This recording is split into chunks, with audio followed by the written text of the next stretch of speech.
Betsy. Hi, Rachel. Can you hear me? I can. Let me make sure. Can you hear me? Yes, I can. I know that you've impacted me, but I'm just so grateful to be able to share your message as a mom with all of our listeners. I mean, I'm going to try not to cry today, but I just am so inspired, not only by your work and your impact, but that you're a mom living the life under pressure. And right as soon as you could come up for air, you started making change. I just think it's the coolest. It's just inspiring to me, you know? Welcome to Talk Like a Mother Parenting Autism Podcast. We are Jenn, Kim, Rachel, and Jaime. Take a seat at our table as we share with hope, humor, and honesty. Thank you for listening to Talk Like a Mother Parenting Autism Podcast for more of Series 23, Waving the White Flag.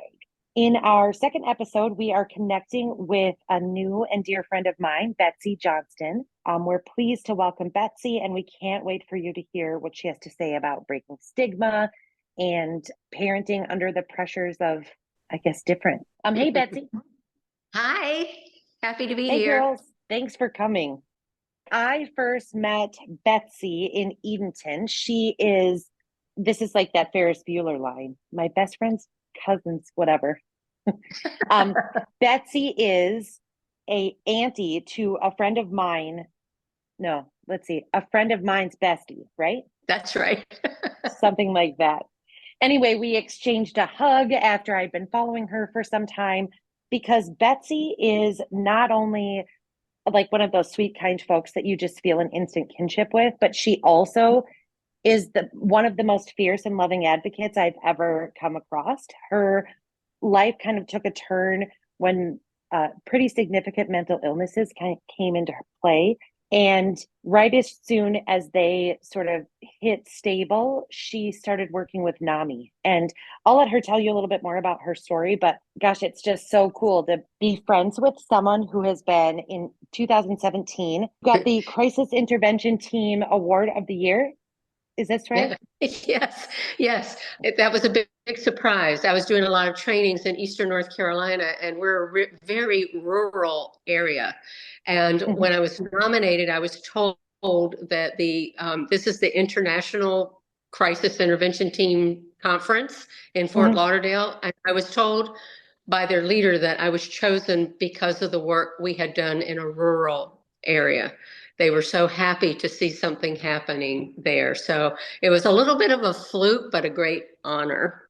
Well, I was looking for the name because I didn't want to get it wrong, but you were Advocate of the Year. And I just think that that's so incredible. Until I also read that you were given the Humanitarian Award in Edenton for also your impact there. I just think it's so great. For those of you that don't follow Betsy, I'll just say quickly that she has written a column called Dear Betsy for quite some time. And the impact that she's had across so many different disorders and sort of situations is just incredible. I recommend her book. But Betsy, do you want to tell us a little bit about yourself? Okay. My experience with specifically mental illness started in 1996. I was teaching music full time in Washington, D.C. Our 13-year-old son had severe onset of bipolar disorder at age 13. And I never heard of that. I'd heard of manic depressive, but I had never heard of bipolar. And even with all the resources that were available in the Bethesda, we lived in Bethesda, NIH, all of that. It was very hard to get a diagnosis at that time for someone in their preteens or in their teens because, they thought adolescence had a lot to do with it. But I can tell you he was self-mutilating, very dangerous behavior, expelled from middle school for selling fake drugs. He was placed in a therapeutic lockdown school for 3 years. And then the miracles started happening with therapy in the school. And it took 4 more years to get the medication right, because we all know that medication with any kind of mental disorder or any other kind of developmental disorder and the things that all go together there, it's so much hit and miss, trial and error, trying to get medication straight. But anyway, we worked really hard. I can say I did. My husband was kind of in denial, but he came on board later.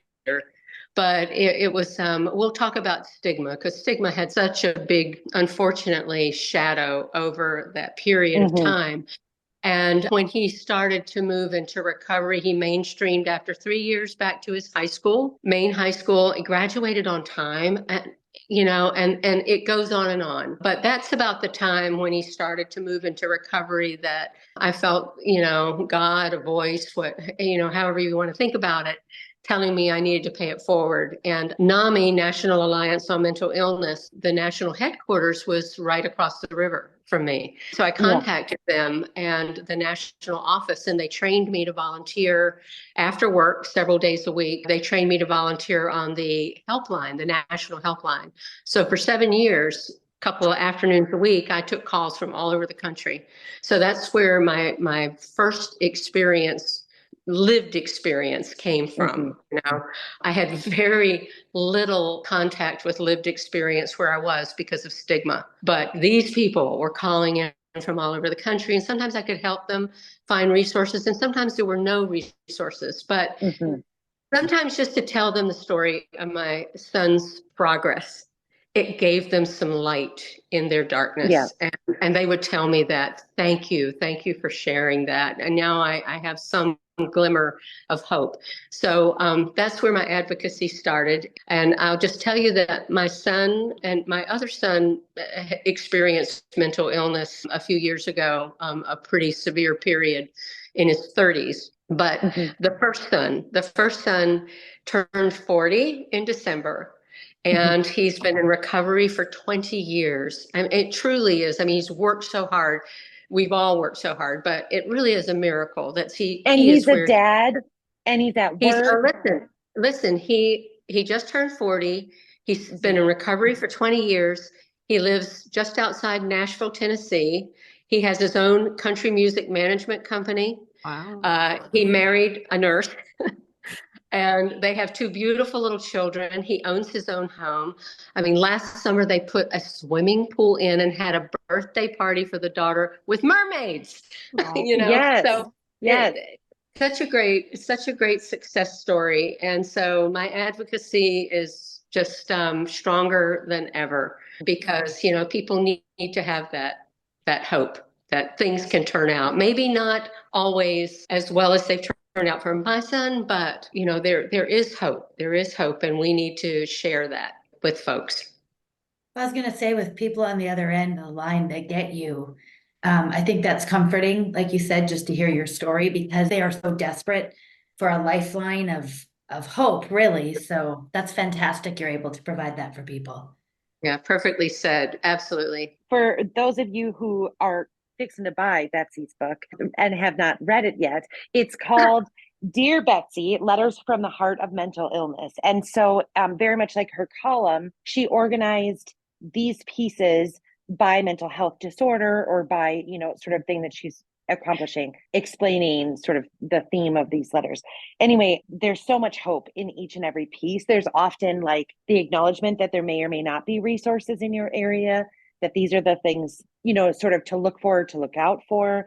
And one of my favorite parts of your book, Betsy, is not just that you're writing these heartfelt responses based and rooted in education, but like filled with hope and love. You speak directly to everyone. Like you're talking about how to be a better friend. You're talking about how to connect with someone who's a caregiver. You're teaching everyone about language. And it's really incredible. It doesn't seem like there's a topic that you avoid.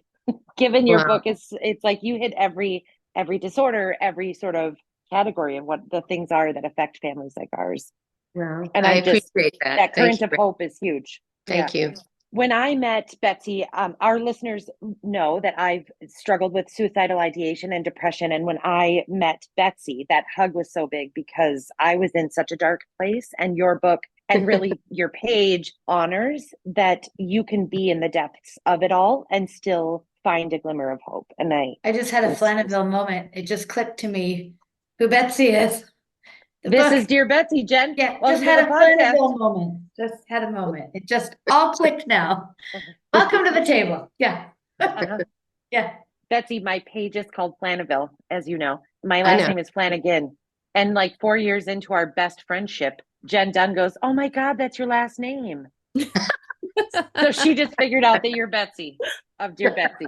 That's good. That's good. Betsy, will you talk a little bit about stigma? That's one of my favorite chapters. You put it at the very front of your book because it's so important. I know that the stigma took away opportunities for your family and stood in between other people understanding. Can you speak a little bit about that impact? Yes, I remember, I was a teacher in a very prominent, it was a prominent school in DC. And I'd been there for quite a while. And my son, who had onset of bipolar disorder, was at the school when it was starting. And I was a pretty popular teacher. I was the music teacher. I did musical theater. So we put on productions every year. So I just touched so many families in my work as a teacher. And I can tell you that when this happened, they all disappeared. There was, I felt isolated. I felt shamed and blamed as a parent, as though something I or my husband and I had done that caused our son to have this awful behavior, because all they saw was the behavior. And they had no idea that he had a growing mental illness. And so it was very isolating and confusing. I felt it not only from friends, I felt like friends who had children in the school my son's age and had been friends with him, that was all cut off. It was as though it was contagious. Like overnight. Yeah. Yeah, it was like if my child continues to have any contact with your child, then the same thing is going to happen. This horrible experience. And I didn't really understand until my work with NAMI. And I can remember one night, maybe within a year after the diagnosis, and it was a tentative diagnosis, but someone had told me about NAMI. And y'all are too young to remember, but back in the 90s, there were desktop computers. Girl, if you're going to talk about that big IBM, we were there. Okay. Yes. These ginormous, monitors up there. And I remember one night typing in NAMI.org, and it appeared, and there were descriptions about the different mental disorders and behavioral disorders. And I remember, and what parents might go through, with these different disorders. How validating. Yeah. And I remember shouting out loud, how did they know? How did they know? This was the first connection that I had, and NAMI started with just a group of family members in 1979 around a kitchen table. And it grew into this gigantic advocacy organization. And so, that was a pivotal moment for me to feel like someone understood. And that's what I think is at the heart of stigma, is that people do not understand. And they many times it touches so many different levels. They may be clueless, or they may choose actually to not understand. They're just so many levels. And we have public stigma, and the public stigma leads to internalized stigma. And you as a caregiver or a parent internalize that stigma. Your child internalizes that stigma because of judgment, or feelings of judgment, I guess is the best word I can think of right now. Not understanding. And that comes out in a lot of different ways. And then there's institutionalized stigma within school systems, within all kinds of institutions, as you go through this lived experience. I'm not sure if I'm answering what you're asking me, right? No, that's exactly right. I feel like you go through that IBM moment, when you looked up NAMI, I can almost see the glow of the screen in like the dark nights of Googling or Ask Jeeves. I mean, I don't know what, but it's like, I could relate so much to that period, because finding out the things that we have about Seeley and then going to the pages or going to any of our blog posts and just feeling so like, oh my God, me too. Like, or thank goodness we're not alone, because when you're among your colleagues, there isn't another family just like yours. When you're in church, a community that used to be so comfortable, there isn't another family like yours. Like, and I think that when crisis hits, it just drives you in so tight where you buckle down the hatches, at least for families like ours, where being in public is too dangerous, and it just compounds everything. But acknowledging that there's all these different facets to stigma and where it lives and how deep it goes. And man, it's not just one word. Like everything in our life, it's a spectrum. Now, the network that you have created among so many mothers of children with autism is phenomenal. I follow it. I follow Kate. I follow you, Rachel, and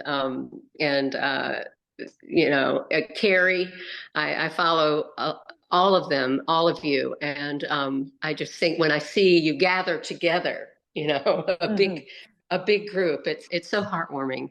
That's phenomenal. I feel like, to your point earlier, the opposite of stigma, or the end of stigma, is understanding, or whatever that phrasing would be. And for us, the end of isolation is just finding somebody that nods along with our same old shit life, or what's going on that day, or whatever, because it just feels like it compounds.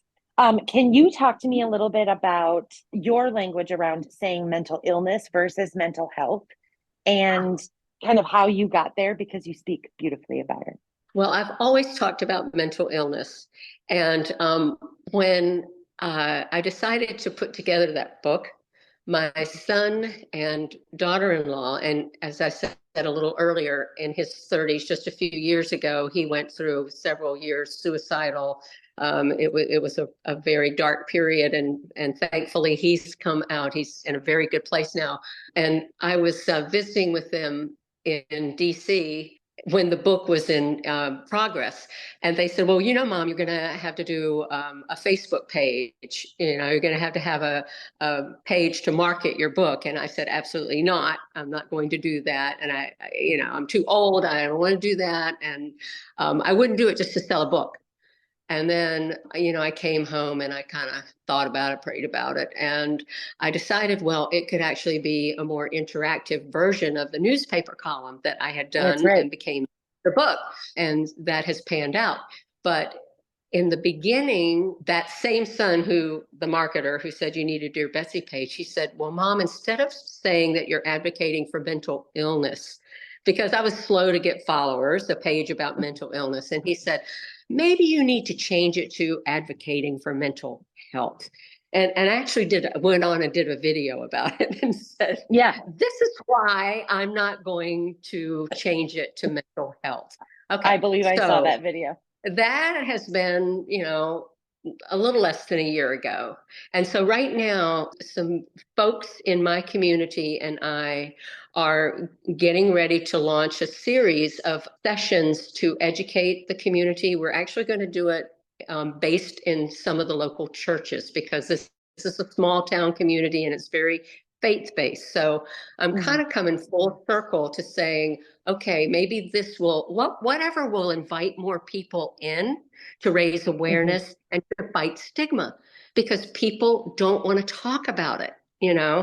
They will call me, they will text me, they will private message me, all these local people, and tell me all these crises that they're going through, but they won't share it with their general community. So we're putting together something that will start in September, and we're thinking of calling the big title something like the mental health connection.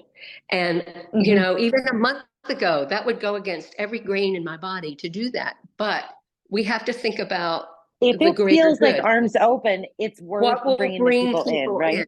We can have a subtitle that will have mental illness in it, and make it clear when we advertise it that we're going to be educating and offering resources for mental illness. But maybe the big title might be something like the mental health connection. And I can't even believe I'm saying that. But we have to adjust in advocacy and think about the greater good, not just what I think. I can be a very I did not mean to call you out on your on your No, I can be a 28-day-old really, flip-flop. I can be a really self-righteous person and stubborn. I'm so stubborn. But sometimes, you just have to open up and say, okay, what's going to reach the most people and bring the most awareness? So we'll see. We haven't had, I have representatives that are going to be on the steering committee, and we haven't had I know who they are, but we haven't had our first meeting yet. And that will be a subject to talk about. I think that people perceive mental illness as like something negative, like almost like there's something wrong with them.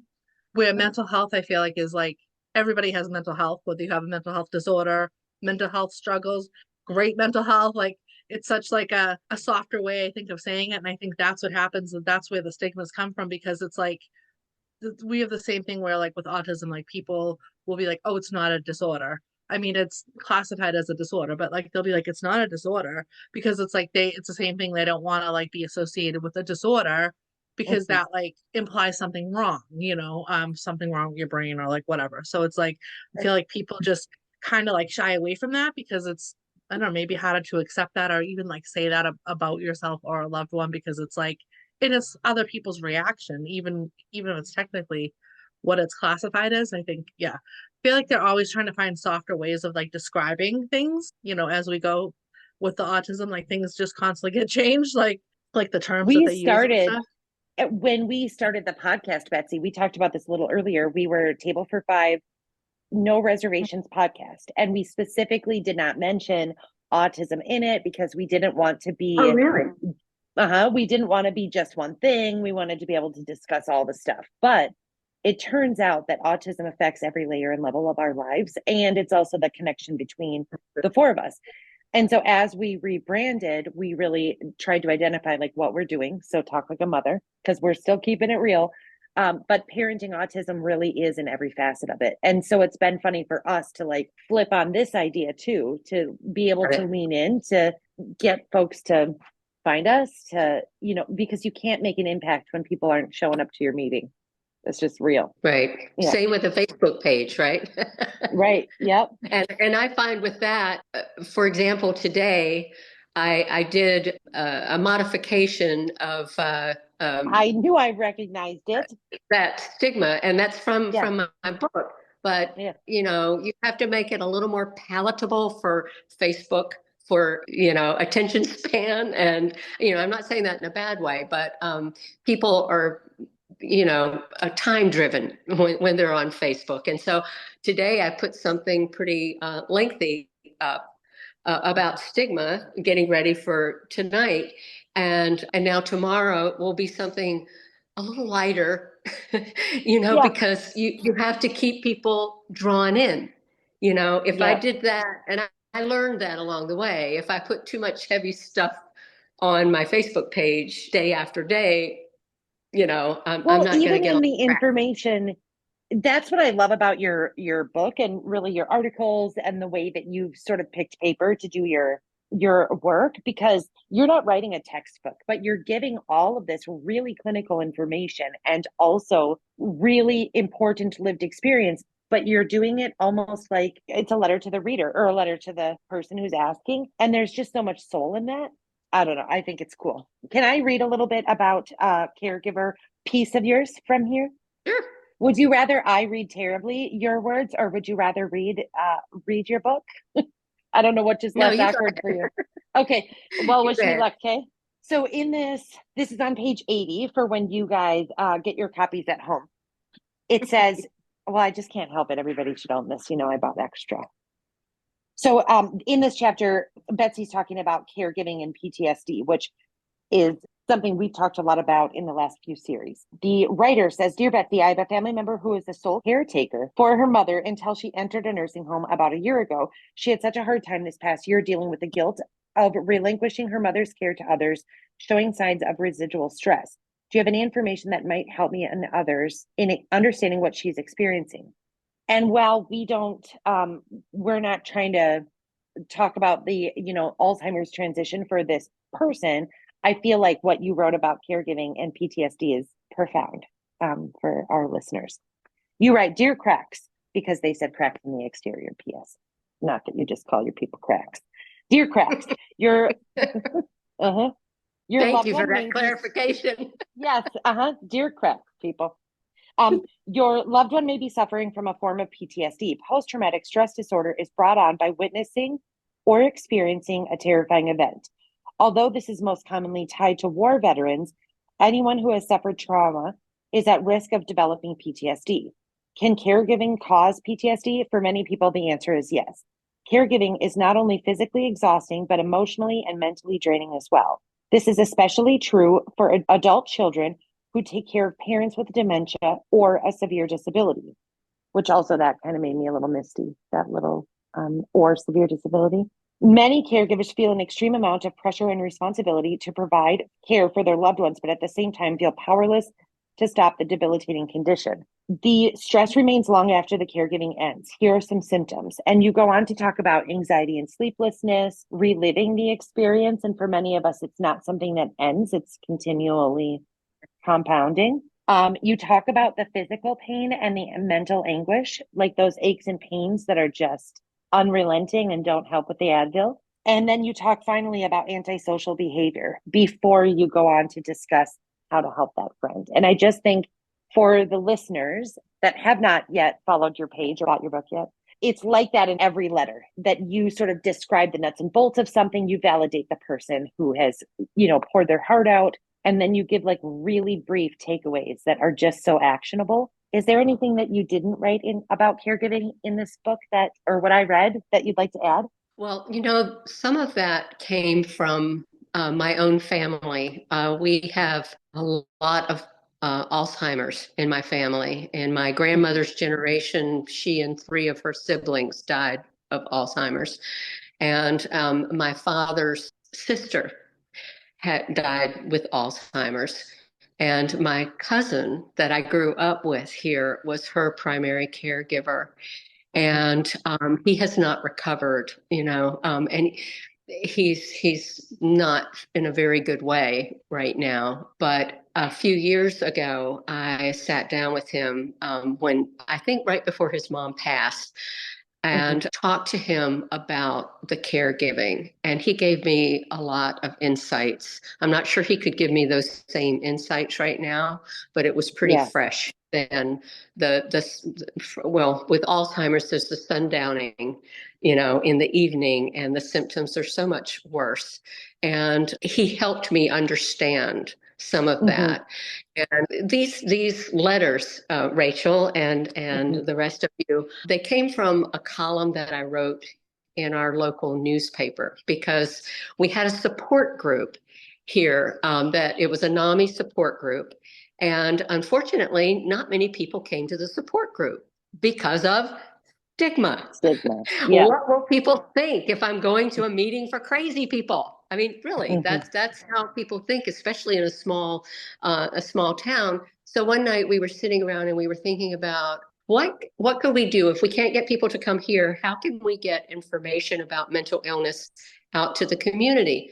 And I said, well, I know the editor of the local newspaper, and maybe I could write a few articles. And one of the members of the support group said, he joked and said, well, maybe you could do a Dear Abby sort of thing. And we all laughed. We thought, oh, that's funny. And when I was driving home, I couldn't shake the idea. And so I ran it by the editor of the local newspaper, and he ran with it. And so I just used the stories that I had heard on that national helpline, from the support group I was running, to provide the fodder, to provide the so-called questions, I called it Dear NAMI at first. So it would say, Dear NAMI, and just like the letter that Rachel was reading. And then a new editor came to town, and he said, you have to put your picture and your name on it or it's gone. And we argued and argued, and he won. And it turned out to be the best thing, because I'm not kidding you. Everywhere I went, people would stop me because of the picture, not because of my name, but because of the picture. And they would say, I'd be in the bank, I'd be in the grocery store, I'd be at the fish market. And they would say, are you the one that writes that column? And I'd say, maybe. And then they would just start to share their story. Yeah, they would start to share their story just right there, wherever we were. And so their story that they shared with me in person became the Dear Betsy or the Dear Nami letter. I would put it in the form of a Dear Abby kind of thing. And people used to tell me that they would cut these newspaper columns out and keep them just in case, Just in case. so I love that. just in case, and I would get calls. I would get calls all the time to say, I have a neighbor or so and Mhm. so. I was at the newspaper one time talking about the next column, and the reporter there said, Betsy, could you go stop by the little bookstore down the street because my friend there, I'm really worried about her. I've seen some things on Facebook, and I think she was suicidal. I've stopped by. I never met her before, and I stopped. That's what the kind of thing that was happening, and it was opening. It was opening doors, and it was raising awareness. And then COVID hit, and that's when I And decided then to put the everything column changed. into a book. Was during COVID because everything shut down, and support groups and all of that shut down, and fortunately, now there's so much virtual, like we're virtual right now. Yeah. And so Yeah. that's a good thing. Good thing. I think that's so cool how, I mean, even though he made you put your picture on there, you didn't want to, but how that kind of broke the stigma by you putting yourself out there. And I'm sure that was a lot to take on. I know just from us all sharing our blogs and stuff, a lot of people write into us and tell us their stories, and it can be a lot to take that on for other people. So I think that's beautiful that you were willing to do that for people and talk to people and put your image on that, and in such a small community where people weren't talking about it. Yeah. I have quite a reputation now. I, sometimes my family just shakes their head, Like, we just want to walk around. We don't want people to come talk to you. Yeah, Like yeah. therapy with Betsy, no copay, just hug it when you leave. Betsy, what is there anything that when I invited you, is there anything that you thought that you'd want to tell our listeners that we've not talked about tonight? Well, I think it's so important when you look at stigma. And there's stigma with developmental disorders, with mental illness, cancer. There's still stigma with cancer in a small community like ours. It's not like it was before, but when you're talking about stigma, you need to think about examples of stigma. So there's language, when people that's the biggest thing and I have to catch myself, sometimes using the word crazy. I've tried to help myself with that, but psycho, crazy, talking about demons, people struggling with demons. I would imagine there are some people that might associate that with autism. That they think, oh gosh, what does that child have inside of him or her that's causing that, maybe an episodic outburst or something like that. So, the language that we use, and also how people tend to define people by their disorder or their illness. And that's such a no-no. We need to see people first. We need to be very specific. Even to say Seeley is autistic, that might be acceptable, but better maybe to say she lives with autism. Instead of just saying that autistic girl. Right.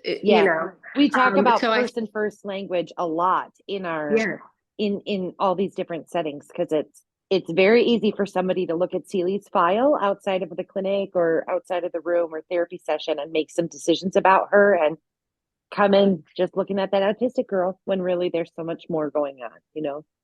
Absolutely. And then there are the actions that come from stigma, and feeling cut off, feeling isolated by your community, by your people. There is a reluctance to talk about it.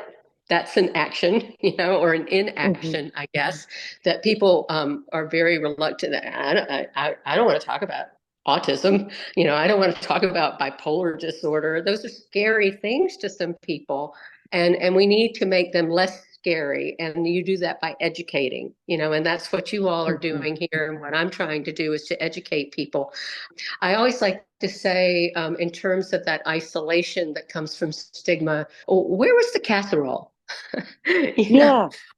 When somebody's going through a physical illness, cancer, or some other terrible illness that happens, that has to have surgery, there's a meal train. At least where I live, people set up a meal train and their phone calls. And with something like mental illness, and I don't know if it's your experience when you're going through a particularly difficult time, either with yourself or, with your child, where's the casserole? Why isn't somebody reaching out and supporting you when you really need it? And so, there are the results of all of this is that you don't share. In many cases, you don't share what you're going through, or if you're living with a mental disorder. I know so many people in my little community who live with something called smiling depression. I don't know if you've all heard of smiling depression, but there are a lot of people in our little community that have told me that they're prominent people in the community. They have families, they have successful careers, and they don't share. And sometimes they don't seek help with their depression because they're worried about how people will judge them. They worry about their keep the mask on. They keep the mask on, and I have had more than one person in our community tell me that they wake up every single day and wonder how they're going to get through the day and not kill themselves. And yet Nobody, they show up at work. Nobody knows because they're wearing a smile. For children, there's bullying, there's harassment, shame, I think, and maybe they don't call it shame, but maybe they're feeling embarrassed sometimes. But all of these things are the result. And the worst thing that can happen, again, is suicide, for someone who has felt so stigmatized that they can't reach out and they feel so isolated. And again, that's happened in our little community. I was so impressed that at a church service I attended a few weeks ago, it wasn't the priest, it was a deacon in the Catholic Church. And he preached about suicide. Oh my goodness. He preached about mental illness, but then he touched on suicide. And he talked about someone in our community who had the smile, and people didn't reach out enough to know that she was suffering and that she killed herself. And he didn't mince any words. And I went, wow, I'm just so glad you're talking evolution. About, I mean, that's he amazing. was probably going through seminary or whatever the appropriate language would be, when there was a view that you go to hell about it. I mean, how progressive to just understand more and to spread that message. It's incredible. Yes, I thought it was incredible. So, we just need to educate. And that's a lot of what I'm sure you all are doing. You're sharing and you're educating, and that raises awareness. I'll tell you, Betsy, one of the things that linked us and so many of the guests that have come on are writers. It is so therapeutic to process our feelings through the pen or the keyboard or, the thumbs on the phone, to sort of process and to put that in order so that we can make sense of it to relay. It's been incredible. And I feel like probably writing your column has likely given you some closure in areas that you didn't know you needed, because you just get to process in such a concise way to give a message, Yeah. Sharing has changed everything. It's not only brought us to each other, but it's also helped these other people find themselves in us and message us and sort of stay connected to the hope that we show. I mean, it's just so freeing. Get out of your own way. There's so much power, I think, in understanding and realizing that you're not alone in your situation. Because some situations that we face, whether it's with mental illness, with autism, caregiving, whatever it is, like sometimes there's nothing you can do. There's nothing anyone can say. There's no advice. It's just, you're just living in this really rough patch at the time. But to know that like somebody else truly understands how hard it is and truly understands, how heartbreaking is or whatever it is that you're feeling or going through. I mean, I think there's such power in that, because in these situations, sometimes there's nothing someone can say. And I think that's what happens to people, and why I don't know if it's so much a stigma, but people just get very uncomfortable because they don't know how to react. They don't know what to say to you. They don't know There how isn't like a to, get better.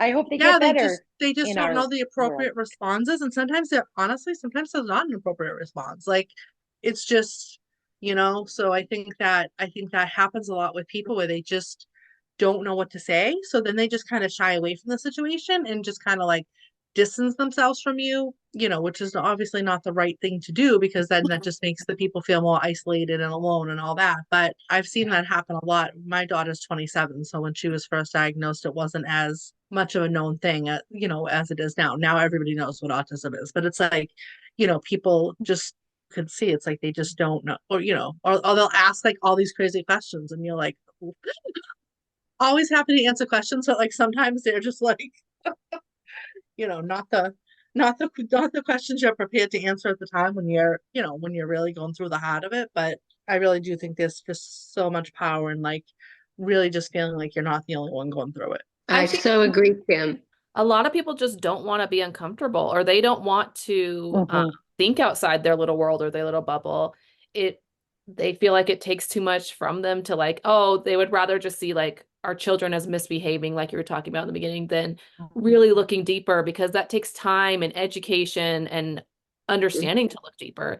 And so I mean, I agree with Kim too, but I think it's like also there's safety, I think, in ignorance for a lot of people, and they would rather stay that way. And sometimes a lot of cruelness and hate can come from that, which is a big bummer. Absolutely. Absolutely. One thing that I tell people, I try to communicate as much as I can, is that you don't have to have the right thing to say.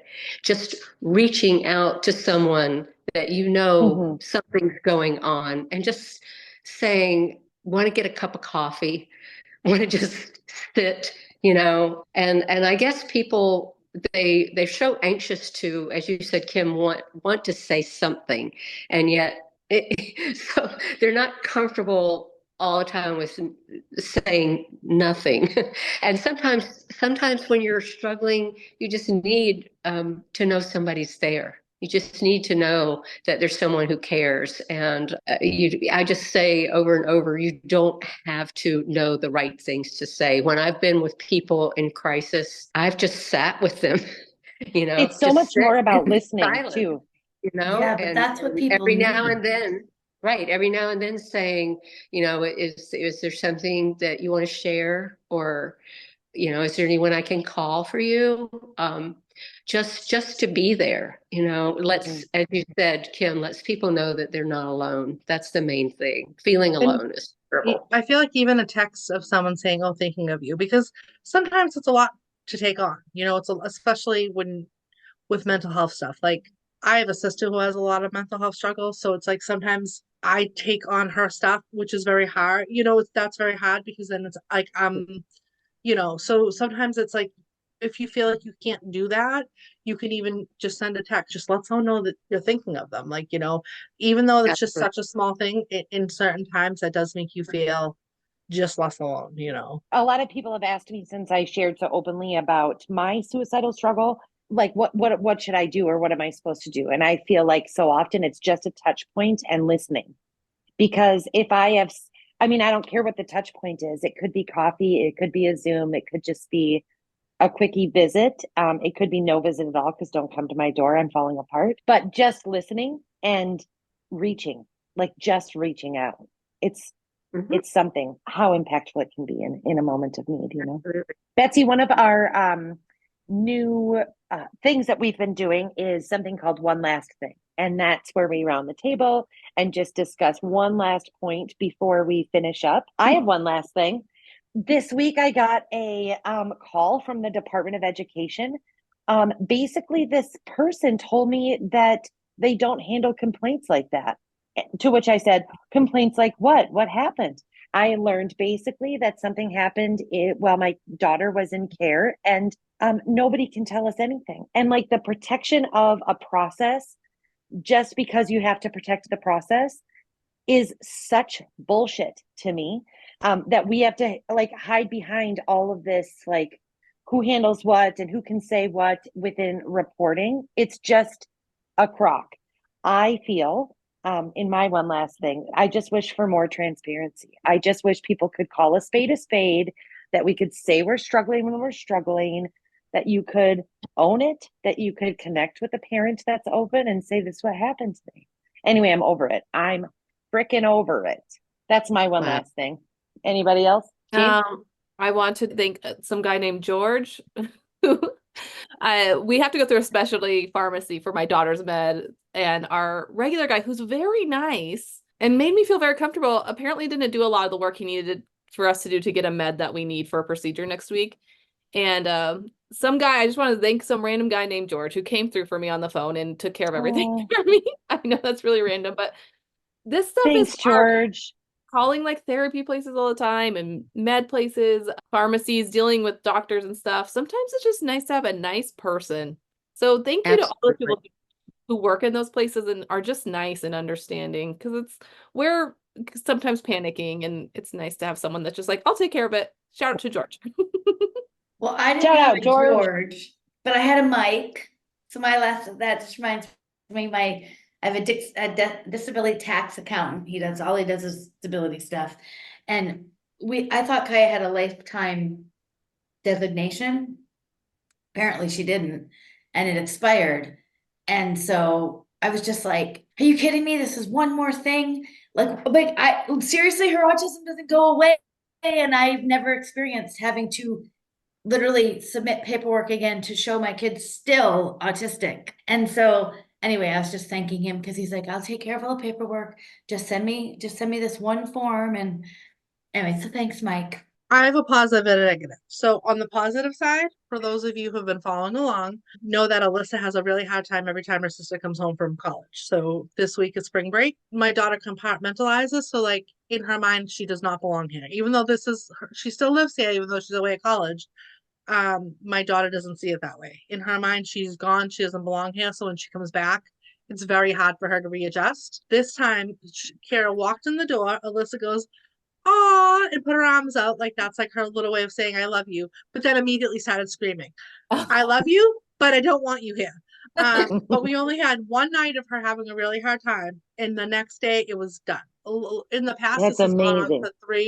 for 3-4 days. On the flip side of what's not great is Alyssa got back into Lexi's room and she crossed out her whole March calendar, X'd out every square after Lexi put all her assignments and all her things in for the whole month. So yeah, she was not happy about that. You win and some, then, you lose some. Then I wrote on the top of the calendar, I wrote, I love you, Lexi, and did a heart. And then the next day, Lexi came home and that was also crossed off. The whole thing was just like blacked out. So she was not fan. I think she's gonna actually get a lock for her door and we'll see what happens. That'll be another one last thing for another week, I'm sure. Betsy, do you have one last thing? Just in the last 2 weeks, because as I said, we're trying to start this new initiative here.